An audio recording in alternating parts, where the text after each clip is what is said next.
seagulls follow the chart, it's because they think sardines will be thrown into the sea. Thank you. And as we say now in my country, they brought the bus and they left the bus in front of the goal. And the guy's talking absolute nonsense. Never heard so much rubbish in my life. Normal men. What do you mean, normal men? We're just innocent men. I'm telling you, don't back down, double down.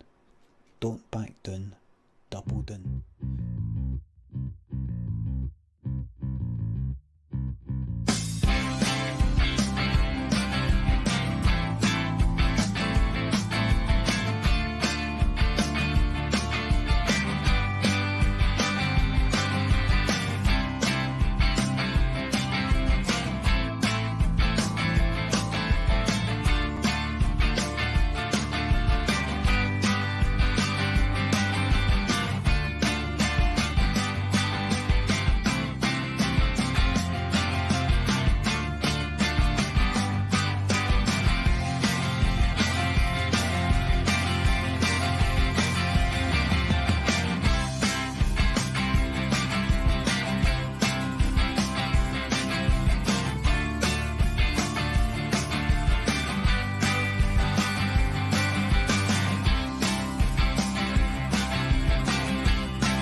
Yes, here we go, P.M.P. It's myself and Connor Carr tonight. Just the two of us, you know, midweek and all that, carry on. But yes, we went behind again today, but we got there. And yet again, Celtic collect another 3 points on their way to, can we call it 2 in a row? 2 in a row? Has that got a ring to it? I don't know. We'll call it 2 in a row anyway. Yes, but welcome along to P.M.P. It is myself, Bhoycie, joined by Connor Carr, as I say. Loads of you in the chat already. Good to have you all aboard. 3-1 Celtic tonight against the Diets, as they're commonly known. But yeah, we will talk about the game. We'll break it down and we'll get out your hair for about 10:30. Don't want to keep you all up too late. I know you're all dedicated to working hard and that in the morning, all that carry on, just like myself, of course. Before we do all that good stuff, hit subscribe if you've not already. There's loads of you who've done it, so just do it. It's free. If you're enjoying the content, that is, of course. If you want to hit the like button though when you are in a passenger seat right now, do it right now, because that helps the bus get busier. If you want to become a Bhoycie Bus member, like Scott Howe, he's rejoined, Patrick McLaughlin, Ian McIntosh, Scott Melville, Stubbsy's Horse, Danny, Gary Brown. There's so many of you. So if you want to do that, it's totally optional, $1.99 a month. If you want to buy a Bumblebee jersey, these will be getting ordered soon, and you'll miss the boat.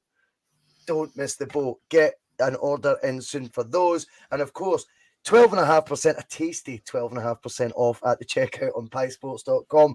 If you are looking to, you know, just feeling a wee bit peckish watching the football anytime soon, they are amazing, the pies at piesports.com. So give them a shout. Connor, we went behind again today. There was a VAR check on it. I'll be honest, I felt it was onside. Were you in the same boat? I thought it was all, dare I say, I'm going to start the show on a negative. But I thought it was a brilliant cross from Andy Halliday, and that just wiped out the defence, and it looked onside to me. 1-0 down after, what was it, 7 minutes? Yeah. I don't know. To me, it looked really, really tight. There's been images floating about, and like, things can be doctor. I don't know if that for all we know, but if you're looking at the line, it looks like Janelli's knee is just the slightest fraction ahead. And I'm not saying it's not. I'm not saying it's offside. I'm not saying it shouldn't be chalked off. But all I'm going to say is if that was us, do you think the goal would have stood? That's all I'm going to say. I don't know. Well, maybe you're right. I mean, maybe you're right. I mean, the one thing about VAR, mate, it's doing my nut. And even that third goal went to a very short, albeit What the short, but fuck are they checking for? still went How to a you VAR going? How you check. going to be offside scoring a fucking rocket about 20 yards out? Every goal we score goes to VAR now. Every single Oh, goal. It's mad. But anyway, we were 1-0 down, and it looked like a performance in the first half, I would say, mirrored the team's selection to an extent. Now, I don't have any criticism with us changing the team about. I don't. I think there was an opportunity to do so. I think Hearts made 6 changes, even more than us. And undeniably, when you change 2 fullbacks who have both been in scintillating form for Celtic in the shape Alistair Johnson and Greg Taylor, you're bringing in 2 guys. This is why I don't want people to be overly harsh on Bernabei or Ralston. But when was their last start? Bernabei is probably more recent than Ralston's, but Ralston's not played in ages. They were rusty. And they actually looked like they were trying to get to grips with the system again, Connor. Do you know what I mean? And that first half, I felt like we were just a wee bit off it. It wasn't quite coming together. And I think the changes did that. I also want your thoughts on the midfield. I felt O'Reilly and Moy. I don't know if you noticed this. It reminded me a bit of O'Reilly and Rogic away in Bodo Glimt. Do you know that way when we were under the cosh? They were lost a wee bit when we were facing a counter attack for Hearts, which was every now and then, to be fair. What did you make of the lineup and how they got on the first half we're looking at right now? I was surprised and I wasn't surprised. I didn't think we'd make as many changes. I thought that we would maybe keep Johnston on. Obviously, it seems that I think Greg Taylor's maybe got like a wee knock, but he should be fine for the weekend. So I thought maybe to counterbalance that, we would keep Johnston in for his position. But there's a reason why we give so much credit to the manager for having such strength and depth, is because we can make these amount of changes and bring in players who have been in the code for a while, and we still can do what we want to do. We still can go out and get the win. So, people may have been, I don't know, criticising or a bit, scared going into it, but I don't know, just keep the faith, man. Just keep the faith. He's pulling out the cliches already. I mean, at the end of the day, in that first half, we still got our goal. Maeda with a sliding tackle takes out the keeper as well. Talk to me about the VAR for offside. Let's just go right into that, Connor, because I'm watching that goal, and all I thought was Maeda offside? But he looked like he'd came even deeper than Kyogo, and I thought, maybe he was. But he's that quick, I thought, maybe I'm just being, do you know what I mean? Like, thinking he's came for that he could be that quick and much space. You look back at the replay and it's for Kyogo they're checking. He's 3.5, 4 yards onside, Connor. This took them 2-3 minutes to decide that was an onside goal. Like, what's going on there? It's just the corruption. The corruption runs so deep. I'm sick of the whole. They're inept now. They're inept. Oh, they just don't know what they're doing. Nah, it's corruption. They'll try and chop off every single Celtic goal that they can. They'll try and allow opposition teams to break up play, waste time, put in mental tackles time after time without even booking them. And they just let them away with it because they don't want Celtic to win. And I don't care if I get clipped for this. I don't give a fuck. It's corruption. I don't care. They don't want to see Celtic win. They never want to see Celtic win.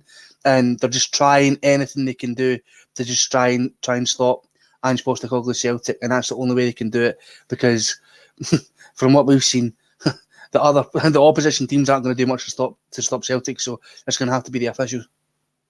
Well, I get what you're saying. I mean, at the end of the day, the goals that we're scoring, it does feel now like every single goal is going to VAR, for one reason or another. That one being an offside, sort of check.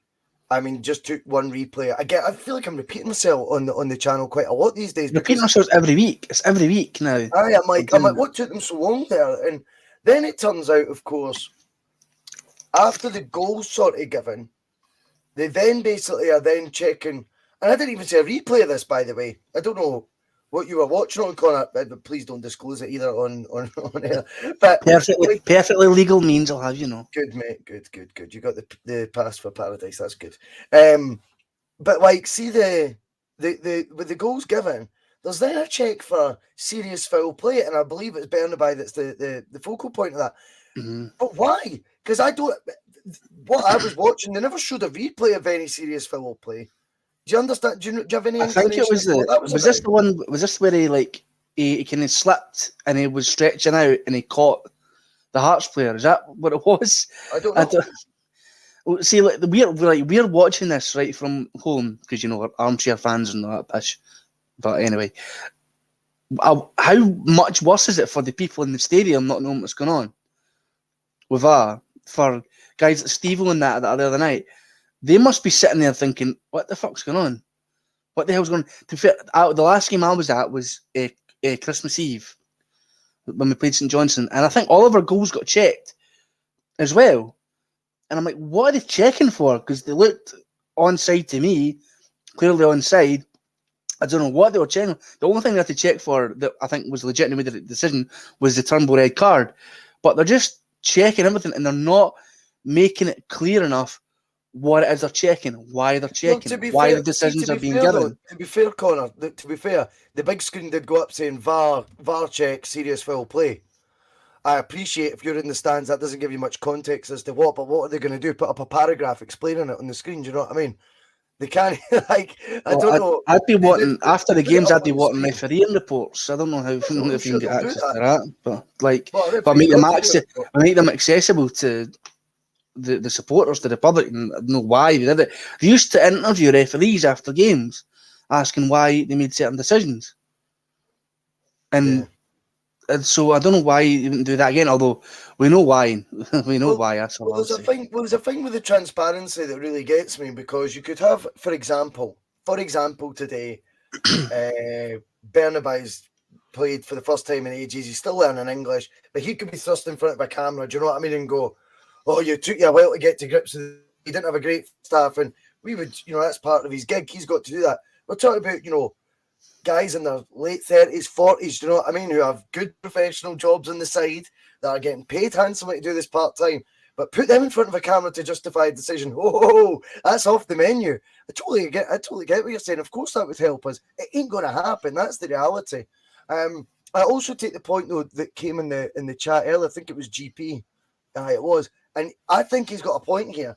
There is a tactic going on here that it slows everything down. And you've seen, let's be honest, for Hearts' point of view, they certainly see Connor an advantage in making the game as stop-start as possible as well. So it's not, it's not just the officials against Celtic. I think it's now a tactic being adopted by our opposing teams. I counted a goal kick that Xander Clark took. I timed it, and it was 30 seconds when he got it. Doesn't take. I don't care who you are. I don't care if you're a fucking geriatric goalkeeper with one leg. It doesn't take you 30 seconds to do a goal kick. And there's no warnings, there's no cards, there's no pulling them up for the time wasting. And it happens week in and week out. We've seen it against, I'd say, probably every other team in the league that we've played. It's, it's just the way to try and stop Celtic. And they're doing it with VAR as well. They're taking 2-3 minutes to check goals that are clearly a mile onside, and it's just a whittle down time, stop the flow of play, slow Celtic down so they can't get into the rhythm. Because that was I'd say a really big problem in that first half performances. We weren't getting into the rhythm. And fair enough, Bernabei and Ralston coming on are rusty, and it will take them a while to get into it. Totally. But that doesn't account for the amount of time wasting that was going on by Hearts for that full 90 minutes. It's just it's shocking, and it doesn't get, it's not penalised now the way it should be. And if it was against the other mob, then if it was teams time wasting against them, I guarantee the cards would be getting pulled out and they'd be getting warned about it. So I know what you mean. The fact of the matter is we still get the job done. It's a brilliantly worked goal. The Kyogo bending his run superbly, puts the ball across Maeda's pace, and he goes in, gets a wee bit of the goalkeeper as well. It's lovely, but it's a brilliant finish. It's a proper poacher's goal, that, from Maeda. But unfortunately, it looks like he's picked up a knock. That'd be a bit of a blow if Maida was to be, obviously I've got no insight as to how long his injury is going to be. I don't kid on that, I do. But the fact he was taken off obviously gives you a wee bit of concern, Connor, because he's been a big player in this starting lineup of late. Yeah, he's been integral to the way that Ange wants us to play football. And I'd say coming back from World Cup, he's had, the best football he's played since he came back there. I feel that was going to the World Cup was brilliant for him, really boosted his confidence. When he came back, he was scoring for fun, and he's still, well, I know he scored tonight. He's not been scoring as much. He's been really tearing apart defences and tiring players out and just being super effective, and getting plaudits all across the country for how much he works hard and everything he gives for the team, and not even to mention his defensive attributes as well.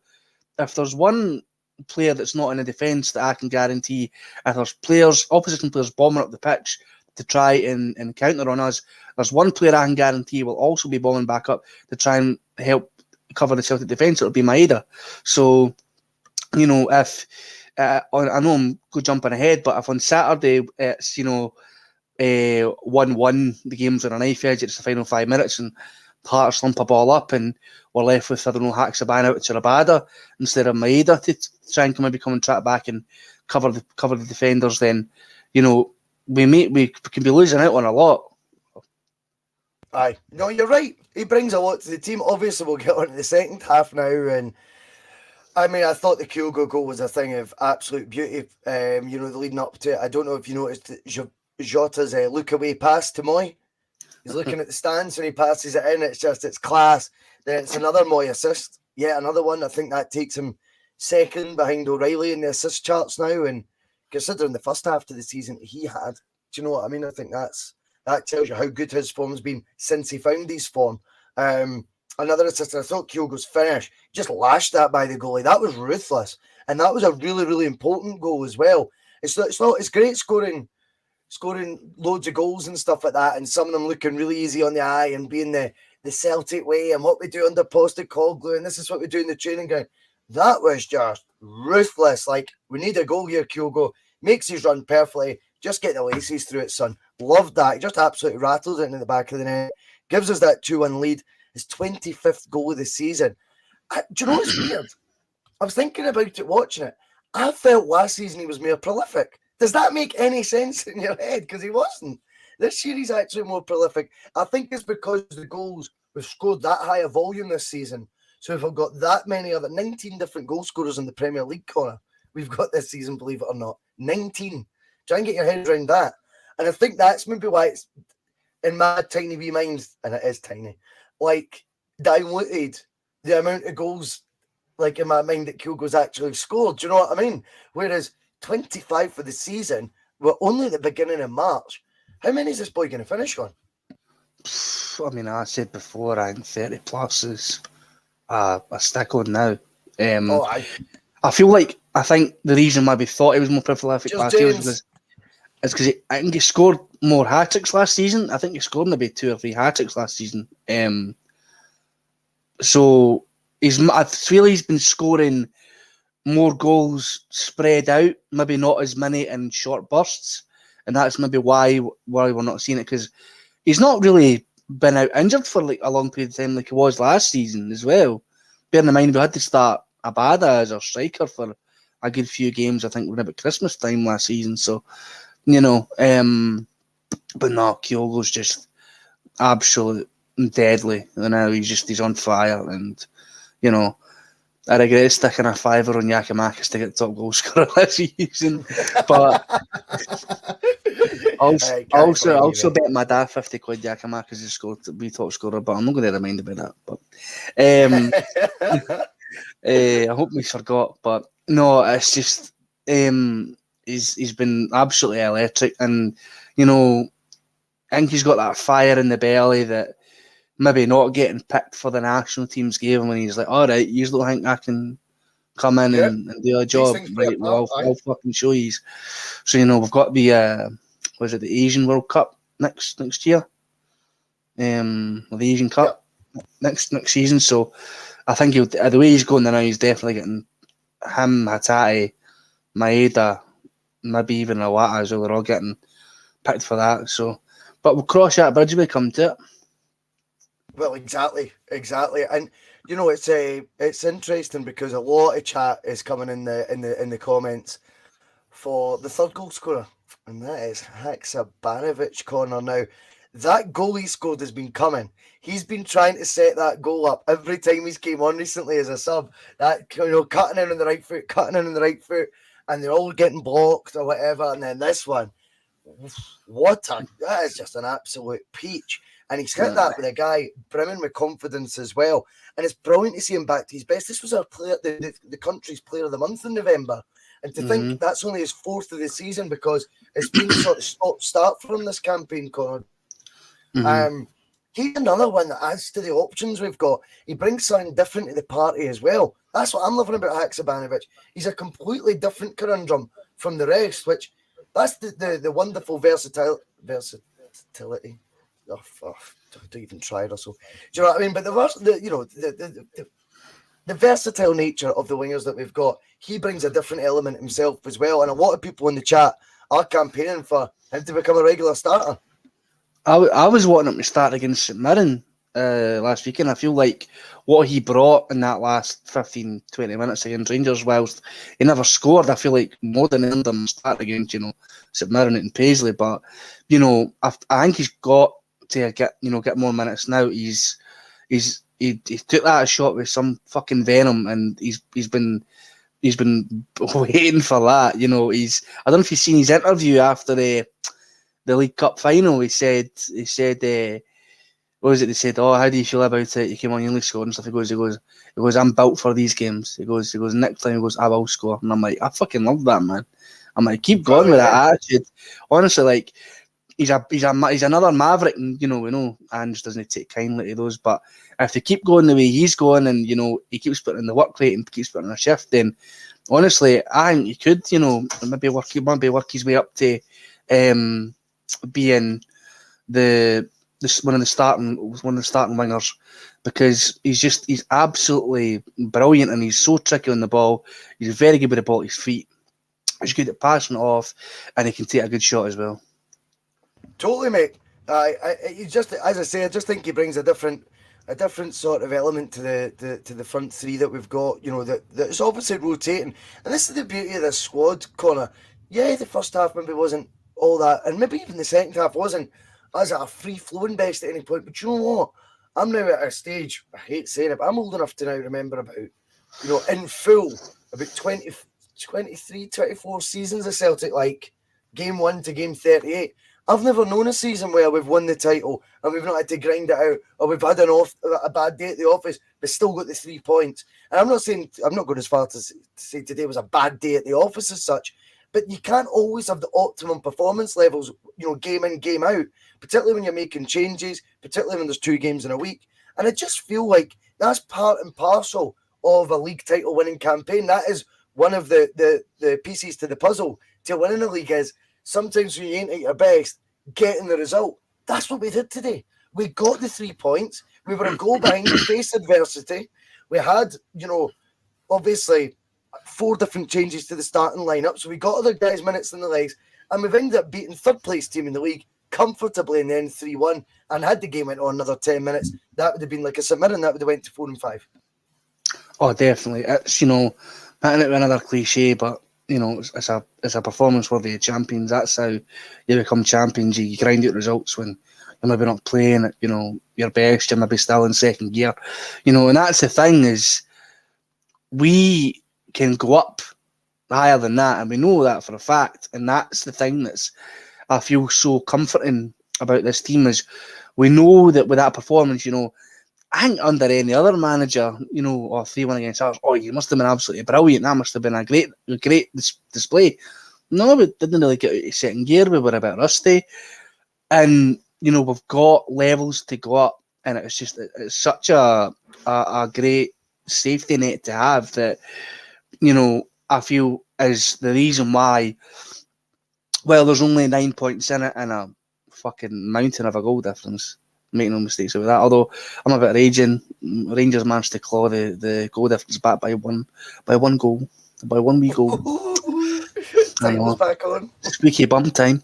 But no, it's just, you know, it's brilliant, and it's a reason why we're so comfortable, and we feel you know, confident in the fact that we're going to absolutely just scoosh the rest of the league.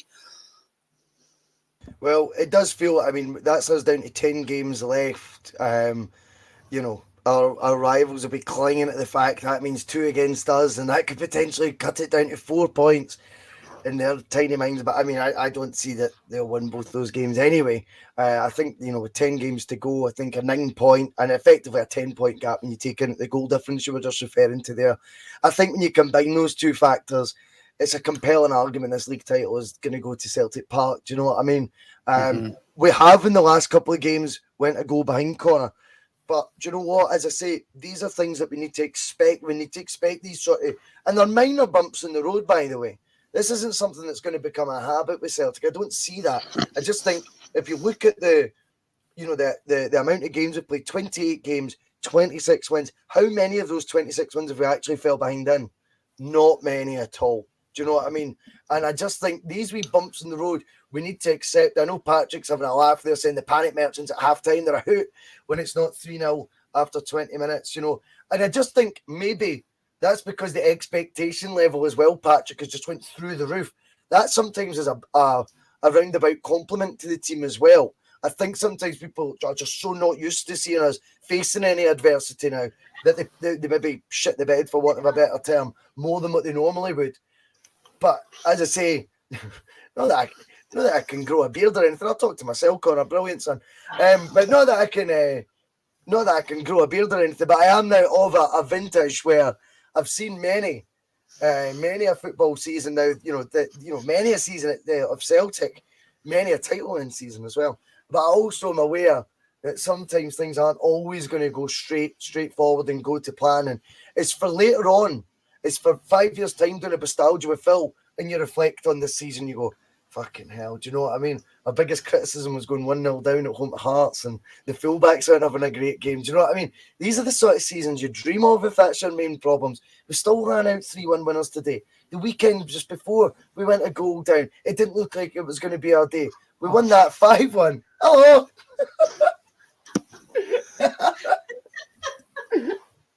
That's good.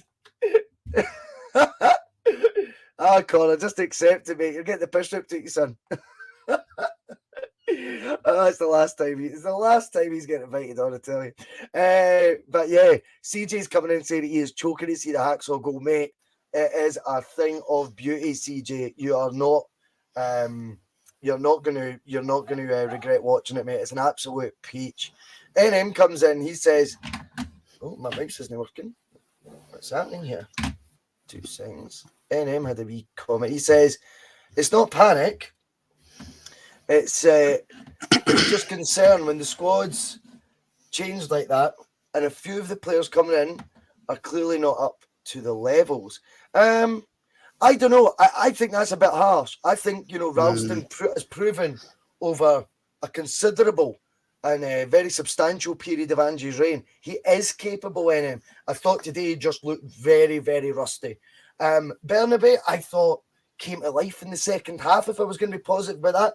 First half, yeah, I take it on board. I don't think he was brilliant then. I thought the midfield, as I say, I don't know if anyone in the comments agrees. I thought O'Reilly and Moy reminded me of O'Reilly and Rogic away to Bodo Glimt. Maybe I'm on my own with that one, but that's what I took from it. But yeah, and panicking kind of, it's inner sight. I feel like it's too harsh to say panicking. Aye, but I mean, just when things are going so well, as I say, I think there's some sort of compliment there as well. Do you know what I mean? We're just not used to seeing Celtic in much adversity this season. Let's strip the stats down. Do you know what I mean? We're on course for potential record ever points total in the league, a record ever goal tally. We've dropped points in 2 out of 28 league games, Connor. These are numbers that are a shambles. Do you know what I mean? When you look at it, and a shambles in a good way. But do you know what I mean? It's like trying to process all that and then trying to find flaws in it. It's maybe just we're that used to a good thing right now. When it's not going our way for any sort of period in the game, that's maybe where the panic sort of sets in. I'll have to be honest, I wasn't panicking. I knew that, as I said at the weekend, in fact, it's the same principle, Connor. I was like, I know at some point in the 90 minutes, Celtic will have that spell when the opponent can't live with them. See, domestically, it doesn't matter who the opponent is. Anyone in that top flight and anyone for the rest of the leagues, obviously. It doesn't matter who they are. At some point, when we click, when we go through the gears, he has to stop doing that. Oh, my God.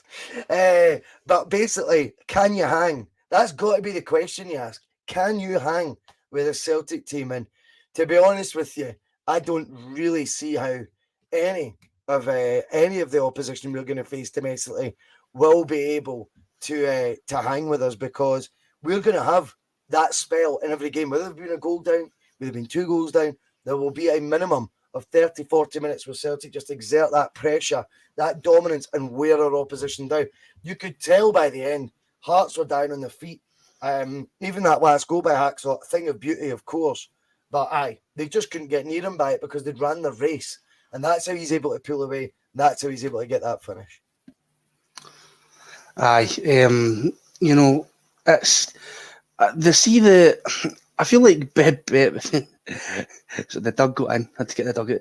The Burnaby actually had a decent second half, and you know, people say, "Oh, we're panicking about going to go down," and I don't know why people are still in that mindset. We've seen it enough times that, you know, Celtic go back. Even this season, we went, you know, teams like St Johnstone and Dundee United ran us really, really close to the wire in the final minutes, and we still came out with a win just by playing the football.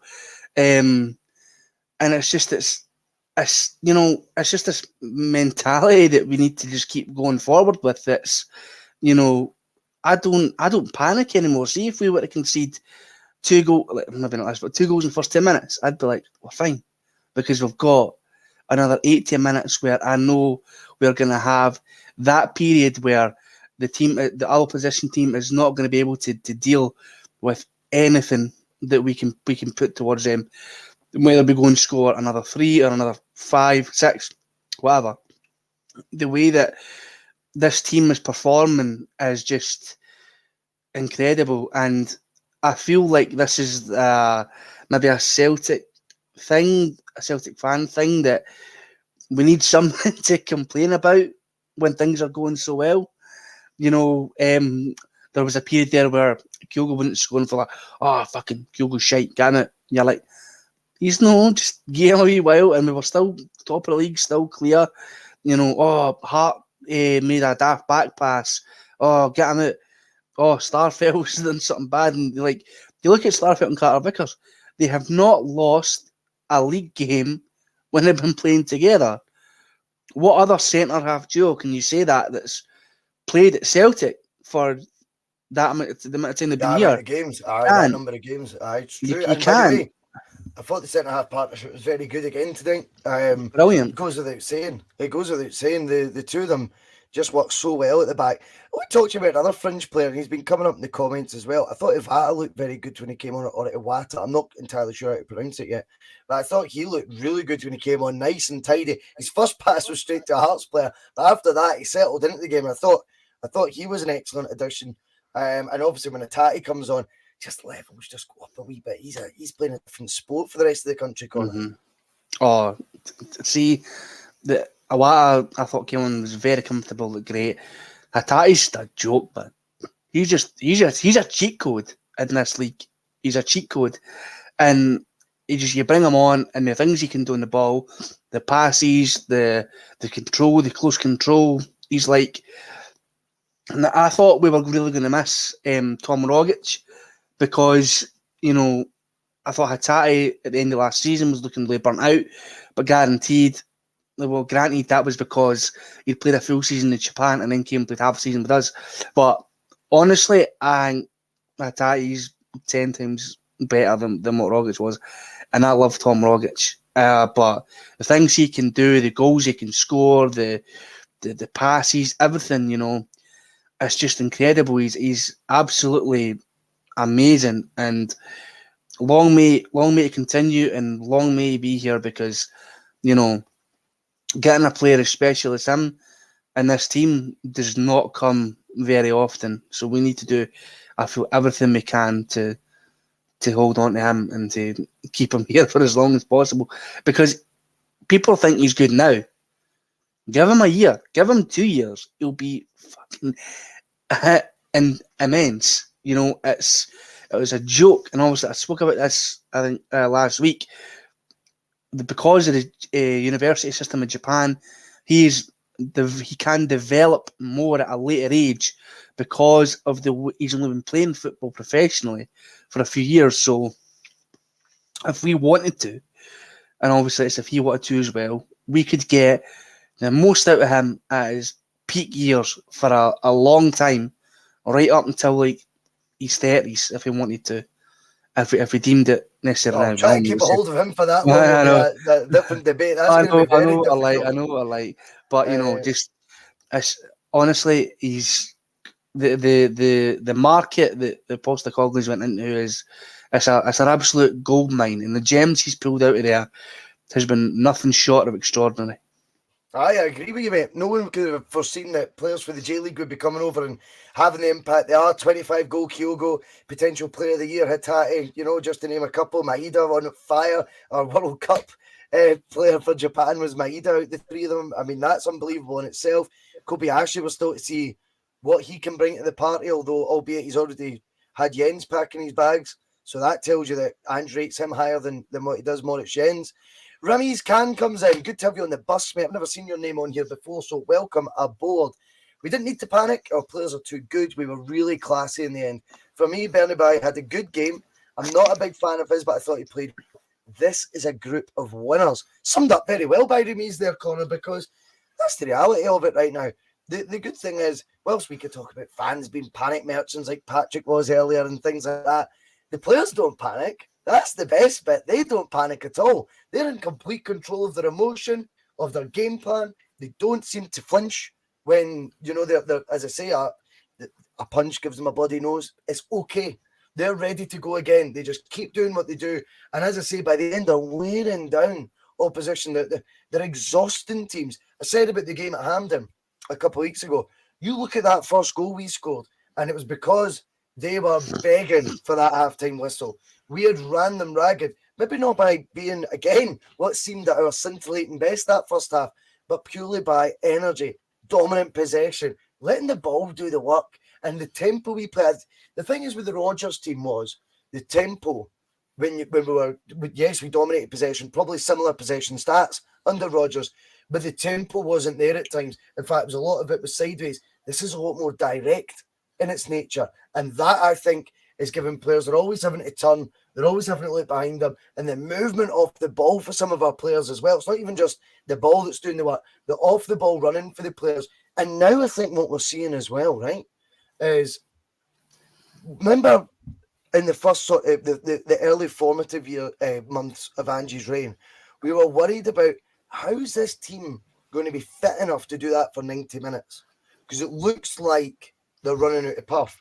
Whereas now, it's the opposition that are the ones that are tiring out, Connor, and we look like we can go another half of football if it was needed. You know what I mean? That is a really encouraging sign. Ange spoke through the week about his most pleasing thing since he's been here is the fact that the style of play we've now adopted from his methods, that's what's pleased him the most, because we're getting there to looking like a team he wanted us to look like. And the trophies, he says, just signpost the success. He stole that part for the bus, by the way. But he was like basically saying that was the thing that pleased him the most. That was the actual style of the play. I think one of the big things about the style of the play is the fact we look so fit now that the style of play is not as like shock horror to us, because we can actually carry it out for the full 90 minutes now. Do you know what I mean? It doesn't look like that's mission impossible. We'll fade away in the second half. And it was a bit like that at times last season. This year, though, it's when will the opposition fade out, Connor? Because they're going to at some point blow a gasket. You know what I mean? Yeah, definitely. That was also a thing when Postecoglou came in.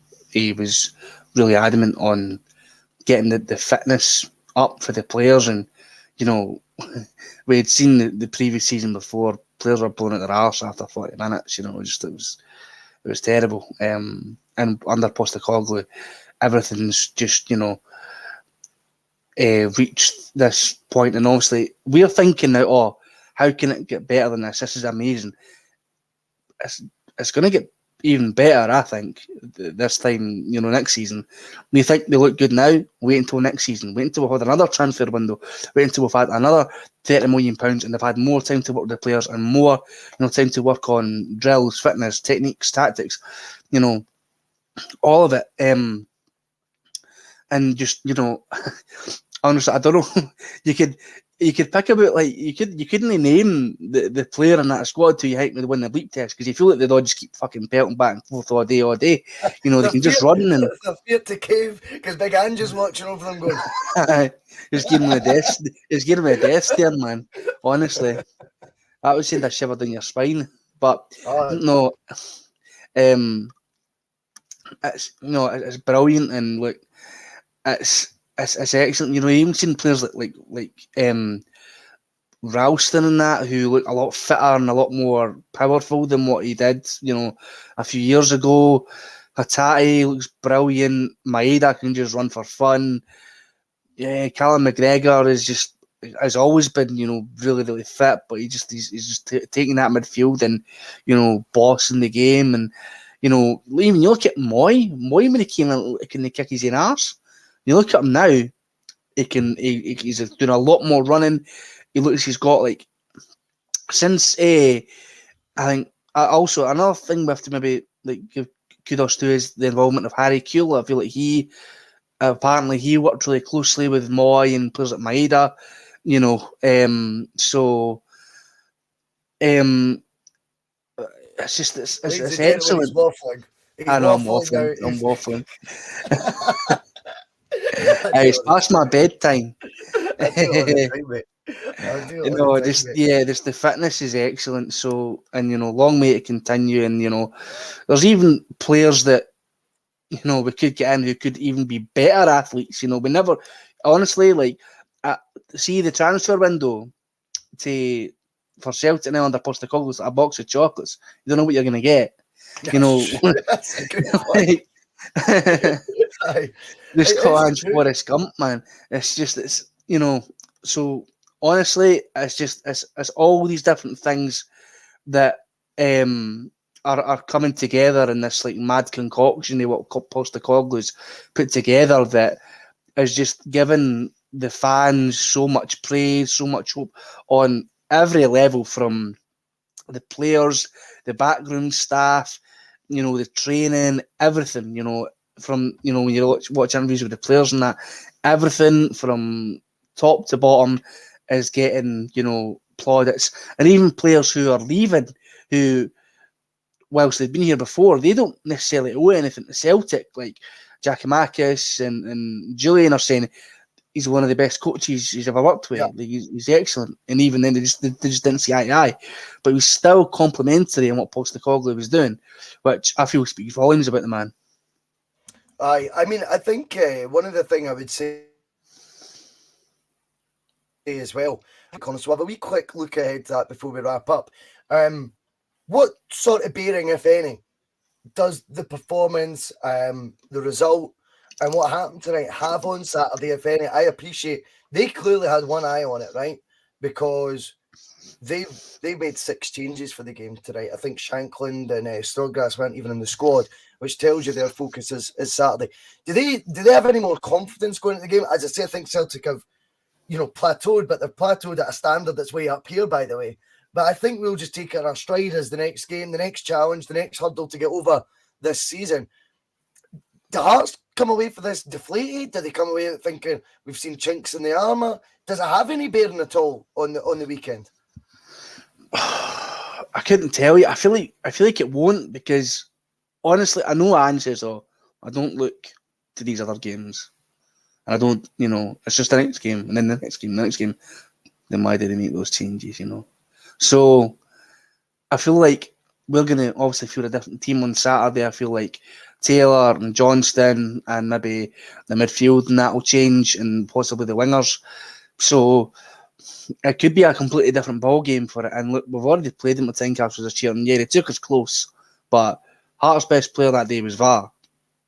So, I mean, we still managed to come away with a win, even though it was, on a knife's edge and it was going down to the wire. So, I have no nerves. I have no qualms about Saturday at all. I feel like we're ready, we're good enough, we're top of the league, looking down on the Rangers, and we're going for the treble. So, go to Tynecastle Saturday, get the job done, put the Diets in their box, and then on to the semis. I look forward to it. I think Celtic will be in a place that comes from confidence. I like what Michael McDonald said. Hearts come away from tonight confused because they'll probably feel like their game plan. I think what Michael says, they probably feel like they've done okay tonight. Yet they were on the beating of a 3-1. They were on a 3-1 defeat. And to be honest with you, as I say, had the game been extended by another 10 minutes, that would have been 4 or 5 tonight as well. They were on their feet by the end, and we were really sort of turning the screw a wee bit. So, I mean, all we've got to look at is we stick to doing what we do.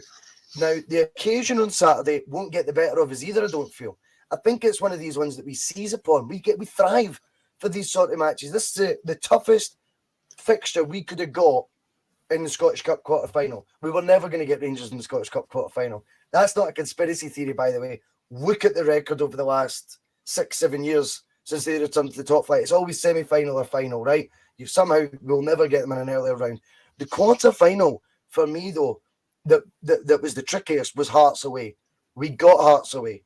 I think that's something to embrace. It's a challenge, yes, but I think it's something that we go, right then, I'm up for that, and we'll take our best form into that game. Hearts, on the other hand, I think Michael's right. We'll come away for Celtic Park tonight with more questions than answers and go, how do you square the circle that is Celtic? It is impossible at times, and it'll feel a wee bit like that. Not at their best, but at the end they were kind of giving us a hide in there. I'm very much looking forward to seeing what Saturday brings. It is an early kickoff, but I think tonight definitely shows that even when not at our best, even with a lot of changes, we get the job done. We are going to call it there because that is just after 10:30. I've got work in the morning. I'm in the office, man. I've got to get up a wee bit earlier. And as you know, if you watch The Breakfast Bar, I don't like getting up in the morning. So thank you to you all. There's hundreds of folk watching tonight, which is unbelievable. Thank you all so much. Do hit the like button on the way out if you want to subscribe and all that patter. Whoever that Larson67 was, I think it was, someone using a different name.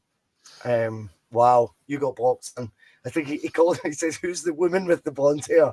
Ouch. That's some patter, big man. You've been working Maybe on turn a that. bit more multi, to be fair. No, he was talking to me. Don't worry about that, mate. You're getting fined a week's wages for that anyway, son. Right, okay, we will call it there. It's good to be a Celtic fan. We are still top of the table. I mean, you've all that stuff at the start. They won't be playing Tina Turner on the coach on the way home, will they? Some of his comments about me deliberately trying to cause controversy. Well, I work in the media now. And you've got someone sitting there next to you who's an embarrassment to the media profession. He's an apologist. He's a charlatan. He's a Rangers puppet. He's a cheerleader. That's what he is.